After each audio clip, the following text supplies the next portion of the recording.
Kinontra ng Armed Forces of the Philippines o AFP ang mga espekulasyon na may military action o unrest kasunod ng pagkakaaresto kay dating Pangulong Rodrigo Duterte.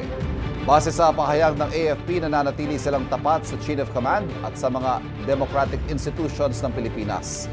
Labas daw sa kanilang direktang mandato ang pagkakaaresto kay Duterte. Patuloy raw silang magiging professional at non-partisan. Sa kabila nito, handa raw ang militar na rumisponde sakaling may banta sa kapayapaan at kaayusan ng bansa. Ang Malacanang naman, tinawag na walang basihan ang panawagan ng mga sumusuporta kay Duterte para magsagawa ng people power. Ano ang magiging dahilan nila para himukin ang taong bayan na mag-alsa laban sa pamahalaan? Samantalang ang pamahalaan ay gumagawa, tumutupad ng batas. Unang-una po, may warrant of arrest. Pangalawa, may case na nakafile.